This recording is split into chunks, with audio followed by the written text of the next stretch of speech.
நம்ம சொல்லும் போதெல்லாமே நமக்கு கிடைத்தவை என்று தான் வச்சுக்கணும். அவர் இது இத்தனைதான் எழுதினார்ன்றது எதுவும் சொல்ல முடியாது.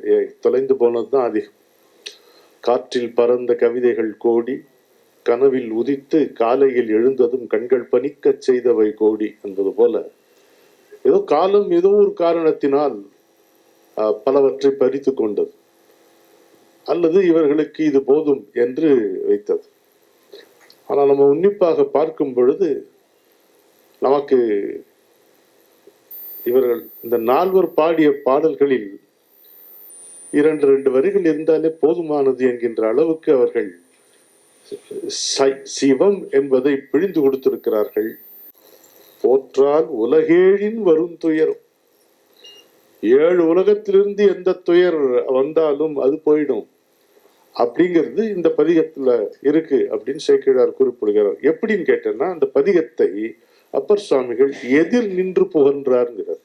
சிவனுக்கு நேர் எதிர் நின்று அப்படின்னா ஒரு சிலை முன்பு நின்று என்று பொருள் அல்ல, சிவத்தின் முன்பு நின்று அதை புகழ்றார். கூற்றாயினவாறு விளக்கு. என்ன ஆச்சு? இந்த கதை எல்லாருக்கும் தெரிஞ்ச கதை. அவர் சமண மதத்தை தழுவி போயிடுறாரு. அவருடைய அக்கா பழுத்த சிவபக்தியா இருக்காங்க. இவர் சமண மதத்துக்கு போய் சமண மதத்துல அந்த மடத்துக்கு தலைவர் பதவியில இருக்காரு. திருமசிநந்தர் பீட்டாதிபதி ஆஃப் ஜெயின் மட், அந்த மாதிரி ஒரு நிலைமையில் வந்துடுறாரு. எல்லாத்துலயும் கேள்வி எல்லாம் சிறந்தவரா இருக்காரு. மந்திர சாஸ்திரத்துல நிபுணர் அவர். நம்ம பின்னால பார்க்க போறோம். அதை மந்திர சாஸ்திரத்துல நிபுணராகவும் இருக்காரு அவரு. நடையரா பெரும் துறவும் வாகீச பெருந்தகைதன் ஞான பாடல் தொடையரா செவ்வாயும். நடையரா பெரும் துறவு, இப்படி இம்மி இம்மி அப்படி இப்படி விலகாது. துறவுன்னா அப்படி துறந்தா, துறவு எப்படி இருக்கணும்னா கிட்டாதாயின் வெட்டன மரான, வெட்டினா பிசுறு இருக்காது, பிசுறு இல்லாம வெட்டணும்.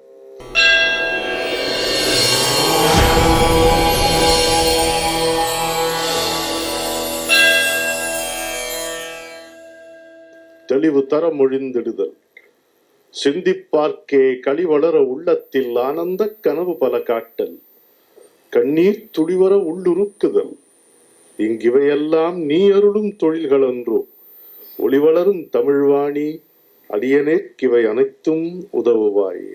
இது பாரதி வாக்கு. அன்பர்களே, ஸ்ரீகிருஷ்ணா ஸ்வீட்ஸும் பாரதி வித்யாபவனும் இணைந்து வழங்கி கொண்டிருக்கின்ற அன்பே சிவம் மாதம் ஒரு திருமுறை என்னும் தொடர் நிகழ்ச்சியின் 4வது நிகழ்ச்சிக்கு உங்களை வரவேற்பதில் பெருமகிழ்ச்சி கொள்ளுகிறேன்.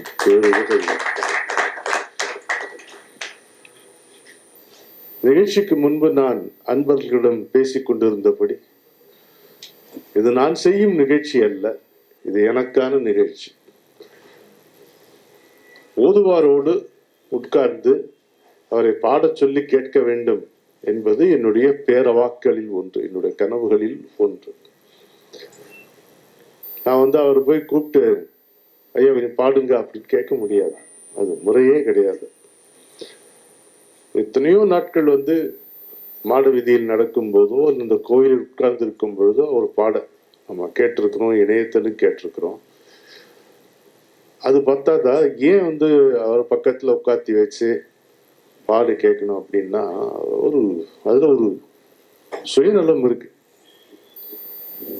எந்த ஒரு மனிதனுக்கும், அதுவும் என்னை போன்ற மனிதனுக்கு சித்த சுத்தி என்பது அவசியம் தேவை. இந்த சித்த சுத்தி என்பது எப்பொழுதும் நம்மாலேயே செய்து கொள்வது என்பது சிரமமான காரியம். இது மாதிரி ஆன்மாக்களோடு பக்கத்தில் உட்கார்ந்து அவர்கள் சிவநாமத்தை வெளிப்படுத்தும் பொழுது நம்முடைய பிரயத்தனம் எதுவும் இல்லாமலே ஒரு தூய்மை நம்முடைய மனதிலே ஏற்படும். அந்த சுயநலத்தினுடைய விளைவுதான் 12 நிகழ்ச்சிகள் என்று எனக்கு கிருஷ்ணா ஸ்வீட்ஸ் முரளி அவர்கள் வகுத்து கொடுத்தார். அந்த கனவை நிறைவேற்றி தந்தவர் அவர். வழக்கம் போல் இடம் கொடுத்தவர் ராமசாமி ஐயா அவர்கள். அதை நான் உங்களுக்கு தெரிவித்துக் கொள்ள விரும்புகிறேன். மற்றபடி நான் இங்கே பேசுவது என்பதில் எனக்கு எதை பற்றியுமே பெருசா பேச தெரியாது என்பது உங்களுக்கு தெரியும். அது திருமுறையை பற்றி பேசக்கூடிய தகுதி எல்லாம் எனக்கு கிடையாது. இன்றைக்கு 4ஆம் திருமுறை. நம்ம 7ஆம் நூற்றாண்டு காலத்துக்கு போறோம். அதுலதான் இருக்கோம், இன்னும் வரல அங்கேருந்து. நம்ம 7ஆம் நூற்றாண்டிலே தமிழ் இத்தனை செழுமையாக இருந்தது, சைவ நெறி தழைத்திருந்தது என்றால் அதற்கு மூல காரணமாக விளங்கியவர்கள் திருநாவுக்கரச பெருமானும் திருஞான சம்பந்த பெருமானும் தான். அவர்களை நாம் அடியார்களாக, நாயன்மார்களாக, முன்னாடி வாங்க, அடியார்களாக, நாயன்மார்களாக பலவிதமாக நம்ம கொண்டாடுகிறோம். வைத்திலிங்கனைய குறிப்பிட்டு காட்டுவார். they were also social reformers. உலகமெங்கும் சைவ நெறி தழைக்க வேண்டும் என்கின்ற அவர்களுடைய ஆவல் இன்றைக்கு நிறைவேறி கொண்டு வருகிறது. பார்க்க பார்க்க நமக்கு பரவசமாக இருக்கிறது. நான் கிட்டத்தட்ட 3 ஆண்டுகளாக, அதற்கு மேலாகவே அடிக்கடி வெளிநாடுகள் பயணம் செய்யக்கூடிய வாய்ப்பு எனக்கு கிடைக்கிறது. அங்கே சென்று பார்க்கும் பொழுதெல்லாம் நம்ம கண்ணை மூடிக்கொண்டு கேட்கும் பொழுது நம்ம இருப்பது மயிலாப்பூர் என்கின்ற மாதிரி தேவார பாடல்கள் கேட்கின்றன. உதாரணத்துக்கு சிட்னியில அர்ஜுன் ஐயான்னு ஒரு வயதானவர் இருக்கார். அவர் தன்னுடைய பேத்தியை கூப்பிட்டு, என் பேத்தின்னு அறிமுகப்படுத்துற, சின்ன பொண்ணு, அந்த ஊர்ல பிறந்து, அந்த ஊர்ல வளர்ந்து, அந்த ஊர்ல பள்ளிக்கூடத்துல படிப்பு படிச்சுட்டு இருக்கு. ஆனா தேவாரம் பாடுது. தமிழ் எழுத படிக்க தெரியாது, ஆனா தேவாரம் பாடுது. பாடும்போது அவ்வளவு சுத்தமா இருக்கு. நம்ம பி சுசிலா அம்மாவுக்கு பேசும் பொழுது தமிழ் சரியா வராது, அது மாதிரி இருக்கும் பேச்சு. நான் பாடும்போது எங்கிருந்தா வருமோ அவ்வளவு அழகா பாடுவாங்க அவங்க. அதுபோல அங்கு பிறந்து வளர்ந்து கொண்டிருக்கின்ற குழந்தைகள் பலருக்கு தமிழ் தெரியாது, ஆனா தேவாரம் தெரிந்திருக்கிறது. அப்போ இந்த மேலோங்கும் சைவ நெறி கடல் தாண்டி தழைத்து கொண்டிருப்பதை நம்ம பார்க்கிறோம். இந்த ஒரு சிறிய முன்னுரையோடு நான் வருகிறவர்கள் அப்படி செட்டில் ஆகிறதுக்கு ஒரு வாய்ப்பா இருக்கும் அப்படின்றதுக்காக சொன்னேன். வாசிகமே அங்க உட்காந்து வச்சுக்கோங்க உங்க பக்கத்துல.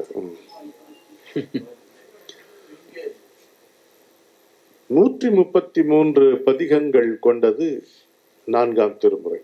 அப்பர் சுவாமிகள் அருளி இருக்கின்ற 4ஆம் திருமுறை.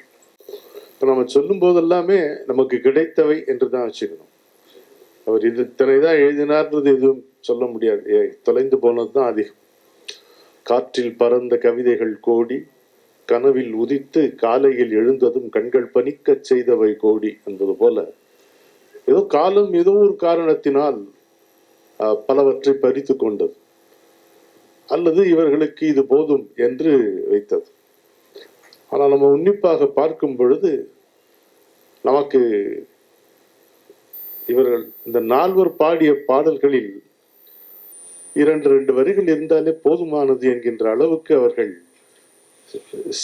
சிவம் என்பதை பிழிந்து கொடுத்திருக்கிறார்கள், சிவன் என்பவனை கொஞ்சி தீர்த்திருக்கிறார்கள். எந்த மொழியிலும் இப்படி நூல்கள் கிடையாது. அது மட்டும் நாம் அடித்து சொல்லலாம். இறைவனுக்காக இப்படி ஏங்கிய மொழி வேற எங்கும் இல்லை, தமிழ் மொழிதான். இறைவனை நேரில் கண்டது போல் அல்ல, இறைவனை நேரில் கண்டு கொஞ்சி தீர்த்த மொழி தமிழ் மொழிதான். அது வேற எந்த மொழியும் கிடையாது. இறைவனை தான் கண்டது போல் மற்றவர்க்கு காட்டுகின்ற வல்லமை உடைய ஒரே மொழி தமிழ் மொழிதான். இத மனசுல வச்சுக்கிட்டு நம்ம இதை பார்ப்போம். நமக்கு இன்றைக்கு இருக்கின்ற காலத்துல ஒரே ஒரு விஷயம் சொல்றேன், அதுக்குள்ள உள்ள போயிடலாம். இந்த 4 இருக்கக்கூடிய மிகப்பெரிய சிறப்பு என்னன்னு கேட்டீங்கன்னா, அவங்களுடைய பாடல்கள்ல இறைவனுக்காக உருகுதல் என்பது இருக்கும், இறைவனை தொழுதல் என்பது ஒன்று இருக்கும், இறைவனை காணுதல் என்பது ஒன்று இருக்கும், அதை தாண்டி இறைவனாக இருத்தல் என்பதும் இருக்கும். அதுதான் அவங்களுடைய அனுபவம். 4 அது பொருந்தும், பல அடியார்களுக்கு பொருந்தும், இந்த 4 அது செவ்வனே பொருந்தும். அப்படி எவ்வளவு பாடல்கள் இருக்கு. நம் ஒரு நேரம் வாய்க்குமானால் அந்த மாதிரி பாடல்களையும் எடுத்து ஓதுவார், நமக்கு பாடி காண்பிக்க நேரும். கனவுகளில் இருக்கக்கூடிய ஒரு சுவாரஸ்யம் அவை நிறைவேறிவிடும் என்பதுதான். நல்ல கனவுகளை நாம் காண்போம், இறைவன் அவற்றை நிறைவேற்றி வைப்பான். அதனால ஒரு பக்கம் இந்த கோயில்ல சென்று இறைவனை தொழுதல், ஒரு அடிப்படையில் ஒரு பக்தன் எப்படி இருப்பானோ அப்படியும் இருப்பார்கள். இன்னொரு பக்கம் இறைவனை காட்டக்கூடிய குருவாக இருப்பார்கள். இன்னொரு பக்கம் இறைவனில் கலந்து அப்படியே திளைத்து இருப்பார்கள். இறைவனாகவே இருப்பார்கள். பேதமற்று அத்வைத நிலையிலும் இருப்பார்கள். இதை படிக்க படிக்க நமக்கு ஏற்படுகின்ற ஒரு ஆச்சரியம், எப்படி எல்லா நிலைகளும் எப்படி அவர்களுக்கு ஒரே நேரத்தில் இருந்திருக்க முடிகிறது என்பதுதான் ஆச்சரியம்.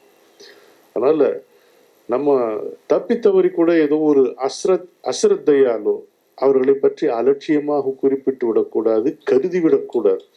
குறிப்பிடாமல் இருப்பது நாகரிகமே நம்மை காப்பாற்றி விடும், அப்படி அலட்சியமாகும். ஆனா அப்படி கருதி விடக்கூடாது. ஏதோ ஒரு 4 பேர் எழுதின ஒரு வரிகளை பார்த்தோம், அதை விமர்சனம் செய்தோங்கிற அதை எடுத்துக்கிட்டு இங்க வரக்கூடாது. இந்த தேவார பாடல்களுக்கு அப்படி வரக்கூடாது. இடுப்புல துண்டை கட்டிட்டு கையை கூப்பிட்டு நிற்கக்கூடிய அந்த பணிவோடு தான் இந்த பாடல்களை அணுக வேண்டும் என்பதை நான் இந்த தேவாரம் என்கின்ற கடற்கரையிலே கிளிஞ்சல் அள்ளுகின்ற குழந்தையாக நின்று கற்றுக்கொண்டேன். அதுவே நமக்கு தெரிகிறது. இதுல திருநேரிசை என்கின்ற யாப்பமைப்பிலே 113 பதிகங்கள் இருக்கின்றன. 4ஆம் திருமுறையில நமக்கு கிடைத்திருக்கின்ற பாடல்கள் 1070 பாடல்கள்.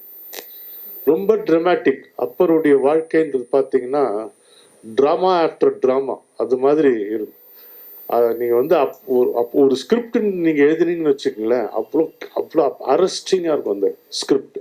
வாழ்க்கை அப்படி, ஒரு வாழ்ந்த வாழ்க்கை அப்படி, அவருடைய பர்சனாலிட்டி அப்படி. அதையும் பார்த்தீங்கன்னா வியப்பா இருக்கும்.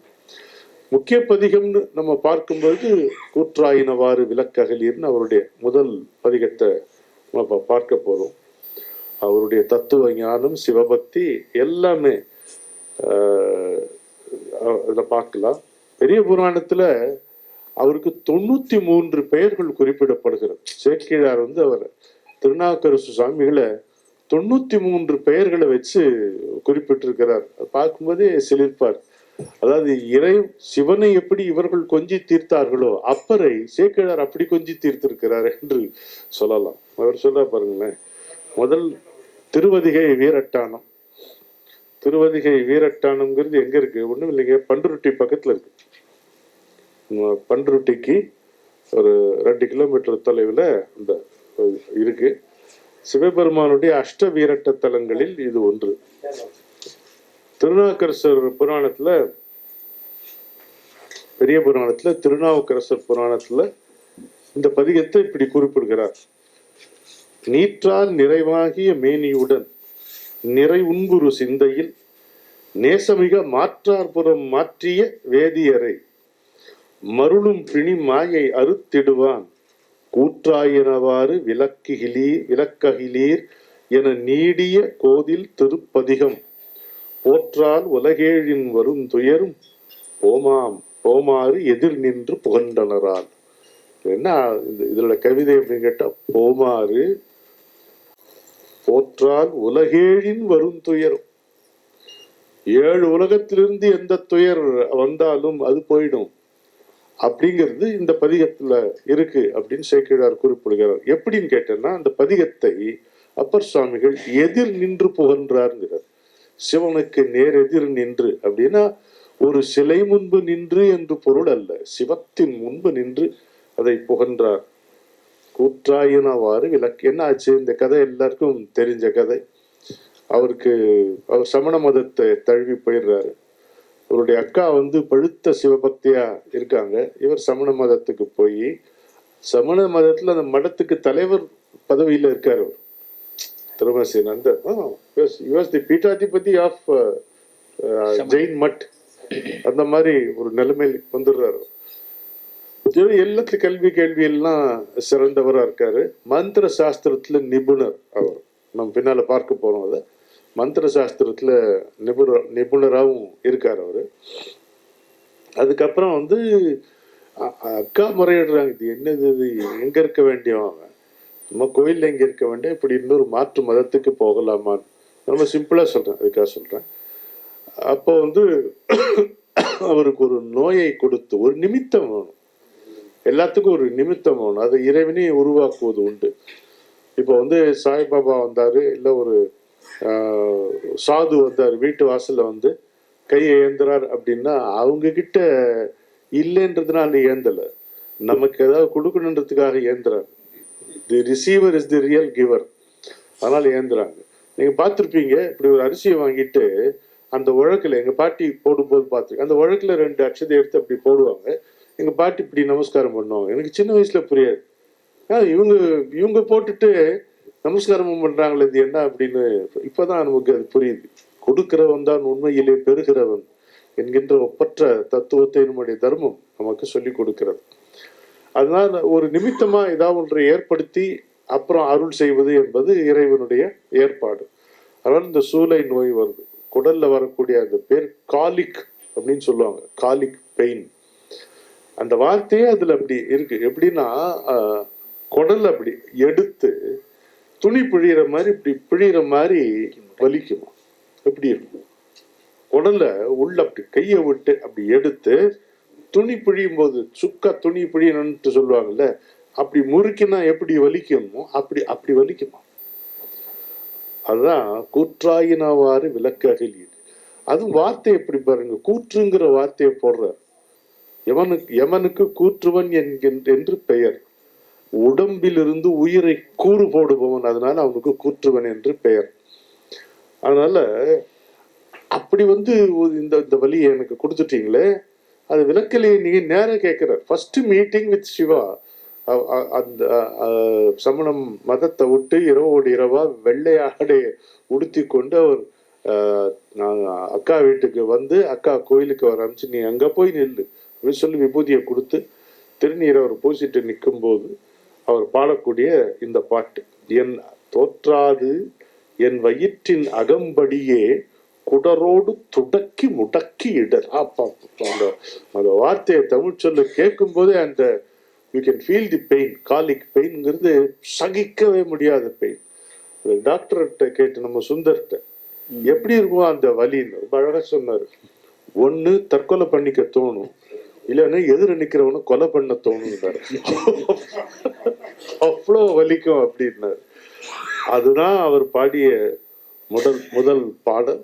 அந்த கணத்திலிருந்து அவரை சிவன் ஆட்கொண்டார், அவரும் சிவனை ஆட்கொண்டார் என்று படிக்க படிக்க அவருடைய தமிழ் நமக்கு காட்டுகிறது. அந்த ஒப்பற்ற பாடலை பற்றி பாடுவதற்கு முன்னால் ஓதுவார் சுவாமிகள் 2 வார்த்தை சொல்லிவிட்டு பாட வேண்டும் என்று அவரை நான் பணிவன்புடன் கேட்டுக்கொள்கிறேன்.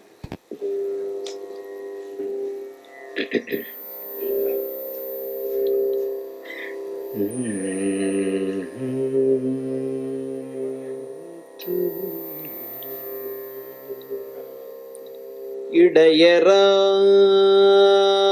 பேரன்பும் மழைவாரும் இணைவிழியும்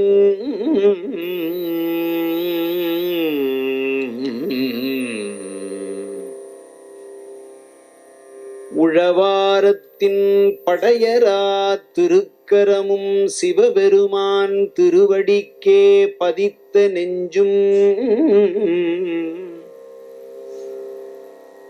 நடையரா பெருந்துறவும் வாகீச பெருந்தகைதன் ஞானப்பாடல் தொடையரா செவ்வாயும் சிவவேட பொலிவழகும் துதித்து வாழ்வாம். இந்த பாடலை எடுத்துக்கிட்டீங்கன்னா திருநாவுக்கரசர் எப்படி இருப்பார் அப்படிங்கிறத வீடியோ பார்க்குற மாதிரி இருக்கு. சிவஞான முனிவர் காஞ்சி புராணத்தை பாடும் பொழுது 4 ஒரு துதி செய்கிறார். அத இடையரா பேரன்பும். கவனி ஒரு வார்த்தை, இடையரா பேரன்பும், நான் stop love towards the God. இருவிழி மழை வாரும் இணைவழி, மழைவாரும் இணைவழி. அப்படியே அந்த அந்த அன்பு மேலிட்டு கண்ணீர் வருதான், அப்படியே தாங்குறாரு. உழவாரத்தின் படையரா திருக்கரம்.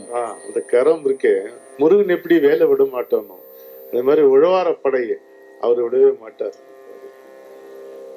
சிவபெருமான் திருவடிக்கே பதித்தன, அந்த திருவடிக்கேன்னு போட்டார் பாருங்க, தேற்ற ஏகாரம். வேற ஒரு பயில திரும்பி கூட பார்க்க மாட்டோம். வார்க்கும் குடி அல்லோம் நமனை அஞ்சோம்னர்ல, அத வந்து நமச்சிவாயனுக்கே அங்க அந்த தலையை பதிச்ச அந்த அன்பு. நடையரா பெரும் துறவும் வாகீச பெருந்தகைதன் ஞான பாடல் தொடையரா செவ்வாயும். நடையரா பெரும் துறவு, இப்படி இம்மி இம்மி அப்படி இப்படி விலகாது. துறவுன்னா அப்படி துறந்தா, துறவு எப்படி இருக்கணும்னா கிட்டாதாயின் வெட்டன மரான, வெட்டினா பிசுறு இருக்காது, பிசுறு இல்லாம வெட்டணும். அது மாதிரி துறவுன்னா அப்படி மொத்தமா. அதுக்கப்புறம் வந்து நினைச்சு பாக்குறதுன்றது மாதிரிலாம் இருக்கு. ஒருவேளை இது பண்ணிருக்க கூடாதோ அது மாதிரிலாம் போகக்கூடாது. ஆமா, you embrace sannyas out of vairagya or for developing vairagya, ரெண்டு தான் உண்டு. அதுக்கப்புறம் திரும்பி வருதுன்றது வந்து அதுதான் தாழ்ச்சி.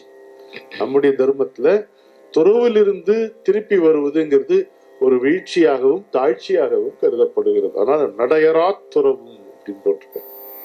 வாகீச பெருந்தகைதன் ஞான பாடல் தொடையரா செவ்வாயும். அந்த பாட்டு அப்படியே பாடிட்டே இருக்கலாம், தொடையரா செவ்வாய். சிவவேட பொலிவழகும் துதித்து வாழ்வோம். அதுதான் அழகு. அவர் பார்க்கும் போதே சிவனை பார்க்கிற மாதிரியே இல்லையா? சிவவேட பொலி. ஒரு சிஷ்யனை பார்க்கும் பொழுது குருவை புரிஞ்சுக்கலாம். அது மாதிரி திருநாவுக்கரசரை நம்ம பார்க்கும் பொழுது சிவனையே பார்க்கிற மாதிரி நமக்கு இருக்கும். ஆத்மாவை புத்திரக அப்படின்னு வாசகம். நம்முடைய ஆன்மாதான் நமக்கு வந்து குழந்தையாக பிறக்கிறதும்பாங்க. அவரை பொறுத்த மட்டும் சிவனே வந்து தன்னை வெளிப்படுத்தியது போல் திருநாவுக்கரசு பெருமான் வந்து பிறந்திருக்கிறது. என்ன பாடல்! ஒரு வளமான கரவொலி நம்முடைய ஓதுவார் சுவாமிகளுக்கு.